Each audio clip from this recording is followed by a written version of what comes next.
Salut les gars, j'espère que vous allez bien, bienvenue sur cette première vidéo YouTube. Et du coup on se retrouve pour vlogger un petit peu mes championnats de France de développé couché. Donc là on est une semaine et demie avant le jour J. Cette semaine on est en S4 de mon picking. Donc l'objectif ça va être de faire mon dernier single lourd de la prépa. Donc j'ai visé 165, mais je me sens vraiment bien en confiance, donc si ça passe bien on fera 170. Mais bon, ça sera vraiment pour le plaisir.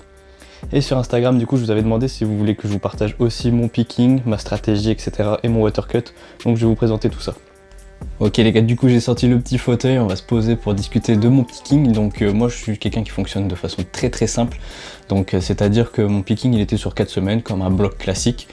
Et je considère la compétition comme une séance de test max.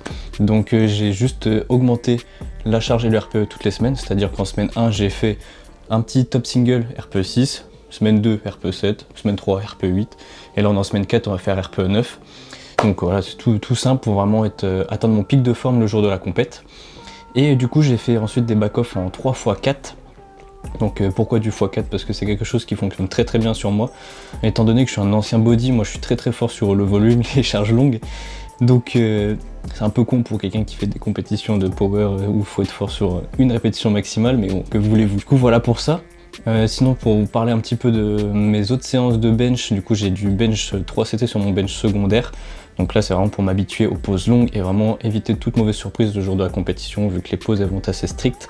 En bench tertiaire j'ai du Larsen parce que c'est quelque chose qui fonctionne très bien sur moi et sur lequel je prends du plaisir tout simplement. Et ça me permet d'utiliser davantage ma chaîne postérieure pour bien me stabiliser, donc si t'es stable sur ton bench, bah t'as tout gagné. Et enfin du coup sur mon 4e bench de la semaine j'ai juste un 2x6 pour combler mon volume. Et sur le x6 je suis assez bon et ça me fait bien progresser. Par exemple là en semaine 3 j'ai fait un 2x6 à 140, bon, je suis même monté à 7 et 8 répétitions parce que voilà je suis un overshooter professionnel. Préparation pour les championnats de France, donc j'ai pas peur de pousser l'extra mode comme j'aime bien dire.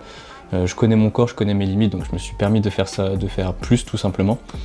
Et du coup ce dimanche là je vais essayer de faire un 2x6 à 145 et là on serait vraiment prêt pour la compétition. Désolé si j'étais un petit peu rapide sur les explications, je fais court et bref, et on m'attend pour aller à RBC. Donc RBC c'est une salle de power pour ceux qui connaissent pas, où il y a vraiment du matos calibré tout simplement. Donc pour ma dernière séance de picking, mon dernier single lourd, ça va très bien, je vais être dans de bonnes conditions parce que s'entraîner dans des salles commerciales c'est bien, mais l'environnement est vraiment pas ouf pour se pousser à bout. Donc là au moins je vais pouvoir vraiment prendre de l'ammoniac, crier un petit coup et sans me faire juger. Je sais qu'il y aura du beau monde, donc je vous filme tout ça. Et c'est surtout qu'il faut que je me dépêche, j'ai été chez le coiffeur pour l'occasion, parce que comme on dit, look good, perform good. Et d'ailleurs j'ai une petite anecdote à vous raconter. Je sais pas si ça vous est déjà arrivé ou si c'est moi qui est juste un gros matrixé. Mais quand je suis allé chez le coiffeur, tu sais vous savez vous avez un petit plateau où vous posez vos pieds. Et quand elle m'a fait mon shampoing, ma coiffeuse, du coup t'es allongé comme le développé couché, et je commence à faire mon routing sur le plateau, je commence à pousser dedans et je me dis putain là je suis bien stable, si j'avais une barre là putain je pourrais faire un gros leg drive. Donc voilà, juste complètement matrixé le mec qui leg drive chez le coiffeur. Bien évidemment les gars, on va s'envoyer un petit double scoop de pré-workout avant la séance. Donc là je teste le nouveau pré de MyProtein, donc celui de Deadpool. Donc n'hésitez pas à utiliser mon code MyCoachWill si vous voulez profiter de réduction. Moi ça me ferait vraiment plaisir et en plus ça m'aide énormément. Donc voilà, merci à ceux qui le feront, puis on va tester tout ça les gars, let's go.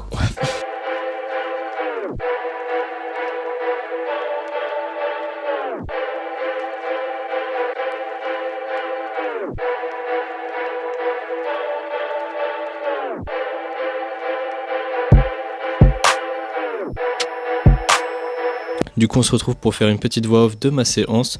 Ce que j'avais pas prévu c'était qu'il fasse moins 2 degrés dans la salle et qu'il n'y a pas le chauffage comme à Fitness Park. Donc j'étais pas vraiment dans ma zone de confort, mais c'est normal, c'était vraiment pour m'habituer au calibré sur cette dernière séance, être dans des conditions de powerlifting. Et puis tant pis, j'ai fait ma montée en gamme comme d'habitude, mais elle était un petit peu rapide vu qu'il faisait froid dans la salle. On se tient au plan et on fait le taf. Donc ici dernière barre de chauffe à 155 sans spotter, voilà ça monte bien. Les pauses elles sont un peu rapides, mais c'est justement parce que j'avais un peu mal au coude et au pec à cause du froid. Et du coup ici on se retrouve avec la barre à 165 kg que je m'étais fixé sur mon picking, mais j'ai fait une petite pause rapide parce que j'avais envie de tenter quand même la fameuse barre des 3 plates et rentabiliser les 13 € de séance. Donc la 165 monte plutôt bien en quelque sorte par rapport à la dernière fois que je l'avais passée, elle monte beaucoup mieux. Et du coup je me suis dit vas-y, On va tenter les 3 plates pour se faire kiffer parce que j'ai pas l'habitude d'avoir une power bar et le fait d'être plus stable, ça me fait du bien. Mais malheureusement elle est pas passée, mais ce sera pour une prochaine fois. Et si elle était passée, j'aurais fait plus que prévu et ça m'aurait mis bien pour la comp, donc voilà, sans regret. Et du coup on se retrouve sur les back-off à 145, j'ai fait un petit 3x4 que je trouve pas forcément ouf techniquement, même les pauses c'était pas assez longues, mes pieds glissaient sur le sol, donc pas ouf, mais bon, avec mon manque de repères c'est pas très grave. Et juste derrière j'ai enchaîné avec ma séance haut du corps, avec une assise pour chaque groupe musculaire du haut du corps, du tirage vertical pour le dos, des élévations latérales pour les épaules et un petit peu de bras. Et voilà, la dernière séance lourde est faite. Ok les gars, du coup on se retrouve 2 jours avant la comp, là je sors de ma dernière séance de la prépa. Et franchement, je suis trop content. Toute la prépa s'est archi bien passée. Tout ce que j'avais prévu de faire, ça s'est bien passé. Je suis full en confiance pour ce week-end, donc ça fait plaisir. Donc ouais, j'ai fait mon petit taper RPE7 à 150. Donc une rep à 150 pour rester toujours dans la spécificité de la comp, avec une belle pause. Donc je suis très content. Donc niveau stratégie, par rapport à mes concurrents qu'il y aura, j'ai prévu de faire 155 en opener, 160 en deuxième barre et 165 en dernière barre. Je suis en forme, donc on va se tenir au plan et puis c'est tout. Et puis s'il y a besoin d'ajuster, on changera la stratégie, mais ça on le saura que le jour J. Donc ouais, je fais des jumps de 5 kg parce que j'ai déjà essayé de faire des jumps de 10 kg, mais c'est pas facile au bench, c'est pas la meilleure des stratégies. Donc ouais, moi je vous recommande plutôt de faire des jumps de 5 ou 7,5 kg. C'est vraiment la source sûre. Après ça dépend s'il y a des stratégies à faire par rapport aux concurrents, etc. Mais bon, s'il n'y a pas forcément d'enjeu, des petits jumps de 5 kg, ça vous met bien. Au moins vous êtes sûr d'assurer au moins une belle barre. Donc voilà pour ça, là je suis en plein water cut. Donc les gars, pour ceux qui savent pas, un water cut c'est un procédé qui vous permet de perdre du poids juste en jouant avec l'eau et le sel. Donc c'est ce que font les gens qui font du sport à catégorie de poids comme en power ou dans les sports de combat. Donc il y a plusieurs façons de faire un water cut, mais moi je vais vous présenter le mien. Il y a aussi celui que Hugo Owona a présenté sur sa chaîne YouTube que je vous recommande, qui est plutôt sympa, que j'avais testé aussi. Donc déjà dans un premier temps, j'ai acheté une nouvelle balance, une balance de voyage pour que je puisse l'emmener avec moi le jour de la comp, même au Airbnb, pour pouvoir me peser et être sûr d'être au poids cette fois-ci, parce que ma dernière comp, j'ai pas été au poids à cause de ma balance qui était pas calibrée. Donc ayez une bonne balance, et si vous voulez faire un water cut, le plus important c'est de connaître sa consommation d'eau journalière et consommation de sel journalière également. Donc moi je suis environ à 3 litres d'eau par jour et à 5 grammes de sel. Et vu que j'ai ma compétition le samedi, j'ai commencé mon water cut lundi. Donc ouais, je commence 6 jours avant la compétition. Du coup, les premiers jours du water cut, le but c'est de faire un water load. Donc en fait, le but c'est d'être en surhydratation, donc boire beaucoup d'eau pour être en surhydratation et de jouer avec le sel pour que ça retienne l'eau dans ton corps. Et ensuite, le dernier jour du water cut, le but ça va être de boire 1 litre d'eau, couper le sel, couper les glucides et couper la créatine parce que ça retient aussi l'eau. Et du coup, on va continuer d'évacuer et donc de faire pipi comme si on buvait beaucoup d'eau, comme au tout début du water cut, sauf qu'on a arrêté l'eau. Et du coup, ça permet de perdre du poids juste en jouant avec l'eau. Donc le premier jour, j'ai augmenté un tout petit peu mes apports de base, donc je suis passé de 3 litres à 4 litres d'eau et de 5 grammes de sel à 8 grammes. Le deuxième jour, on double l'apport de base, donc on passe à 6 litres d'eau et 10 grammes de sel. Le troisième jour, on triple, donc ça donne 9 litres d'eau et 15 grammes de sel. Quatrième jour, on divise par 2, donc là ça fait 4 litres et demi d'eau. Ici, on commence à ne plus prendre de sel, vraiment rien du tout. Enfin, le cinquième jour, donc comme je l'ai dit tout à l'heure, 1 litre d'eau et 0 g de sel, pas de glucides, pas de fibres, pas de créatine. Tout ce qui retient l'eau, on oublie. Pour ce jour-là, on peut faire aussi ce qu'on appelle un food mass. Donc le food mass, cette fois-ci, on va jouer avec l'alimentation. Donc en gros, on mange des aliments très denses et très caloriques comme des amandes, du chocolat, des M&M's, etc. pour justement alléger le poids alimentaire dans le système digestif et perdre également du poids. Donc sur ce food mass, il faut bannir du coup tout ce qui contient des fibres comme les fruits, les légumes, les aliments complets, les glucides, les aliments bruts, sauf les lipides, et du coup le sel et la créatine qui retient l'eau. Et du coup les aliments à favoriser durant ce food mass, ça va être les oléagineux, le chocolat. Pour les protéines, ça va être de la whey ou du fromage blanc, ou globalement tout ce qui se digère vite et qui ne comporte ni sel, ni glucides, ni fibres, encore une fois. Donc des aliments caloriques avec une grosse densité. Et du coup, pour être au poids, il faut tout couper 15 heures avant la pesée, donc pendant 15 heures, on ne mange pas, on ne boit pas. En complément, il y en a qui font des saunas, qui font des crachats, ou qui ont une combinaison de sudation. Donc il y a plein de trucs pour perdre du poids, juste en se déshydratant en quelque sorte. Et comme ça, juste après la pesée, on mange, on se recharge en eau et en sel, et on n'est pas trop fatigué. Ça dépend des cuts, mais en général, on perd un tout petit peu en perf.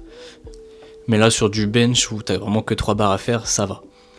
Et du coup, pour se recharger après la pesée, vu qu'on est déshydraté, qu'on a perdu pas mal d'eau et de sel, le but, ça va de se recharger. Voilà, des petits aliments que je vous conseille de prendre si jamais vous voulez faire un bon refeed. Donc de la viande de grison ou du jambon cru, donc c'est des viandes qui sont très salées, donc parfait pour se recharger en sel et en minéraux. Des chips, toujours pour le côté salé, des électrolytes, donc pourquoi pas une Powerade qui en contient, de la maltodextrine, puisque du coup là on va partir dans la catégorie glucides, vu que pour la compétition ça va être ce qui va vous servir de carburant pour performer. Prendre des glucides qui s'assimilent très rapidement, donc la maltodextrine qui est sous forme de poudre que vous pouvez mettre dans votre gourde, du jus de fruits aussi très facile à assimiler, des bonbons, des galettes de riz, des compotes, des barres de céréales. Et puis voilà, du coup départ demain, et avant de partir je regardais mon sac qui était prêt, je me suis dit pourquoi pas vous faire un petit listing des choses à prendre pour une compétition de bench only. Donc comme pour les compétitions de SBD classique, il vous faudra un singlet, un t-shirt à manches courtes et proche du corps à mettre en dessous. Bon, les bandes de poignets si vous en avez, ça va être des chaussettes courtes ou mi-hautes, des chaussures propres ou des slippers. Il y en a qui utilisent une ceinture mais c'est rare. Personnellement j'emmène un protège-dents mais c'est pas obligatoire. Lors de la vérification des équipements ils s'en foutent un peu. Pensez à prendre votre carte d'identité pour la pesée. Et puis voilà. Et lors de la pesée vous devez donner votre première barre. Donc pensez à faire votre stratégie avant d'aller à la pesée. Voilà, je pense que j'ai dit à peu près tout ce qu'il y avait à dire. Donc on se retrouve samedi à 15h pour la comp.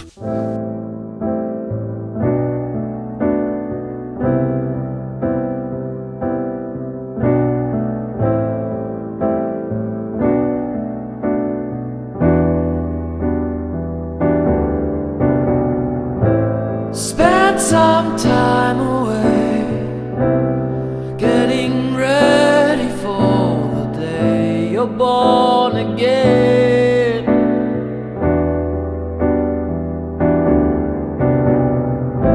Spend some time alone, understand that soon you're on with better men, alone again.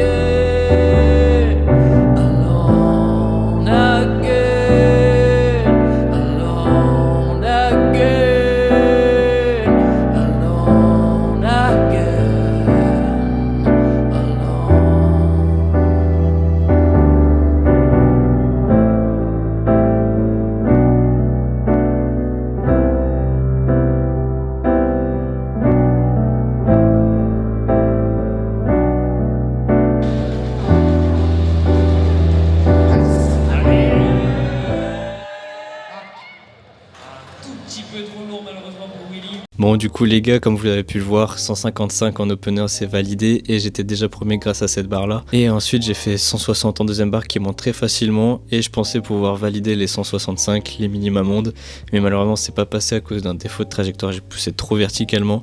Mais c'est des choses qui arrivent quand il n'y a que 3 essais, faut être irréprochable. J'ai quand même validé mon objectif d'être champion de France de développé couché. Et puis on va retourner au charbon pour faire bien plus maintenant et essayer de se rapprocher du record de France qui est à 175. Et du coup le lendemain c'était au tour de Nathan, un de mes athlètes, de passer sur le plateau. Donc je tenais à le faire passer dans cette vidéo là pour lui dire que j'étais fier de lui, qu'il a été au bout de la prépa. Malheureusement il a eu des petites blessures, des petites gênes à la clavicule etc. Donc c'était vraiment pas très simple, il a perdu confiance en lui. C'était la première fois qu'il était confronté à l'échec, il a su se relever et aller au bout de cette compétition, donc je suis très content. Donc voilà les gars, on se retrouve à la fin de la vidéo, j'espère qu'elle vous aura plu, n'hésitez pas à liker, à commenter, comme disent tous les youtubeurs. C'était ma première vidéo YouTube, donc n'hésitez pas à mettre des commentaires constructifs pour qu'on fasse mieux. Je sais que le montage il sera pas fou, mais bon, on est là pour apprendre, évoluer aussi bien à la salle que dans des autres projets, que ce soit professionnels ou autres. En tout cas j'ai plein d'autres projets pour 2025, donc restez connectés et puis je vous fais des bisous les gars.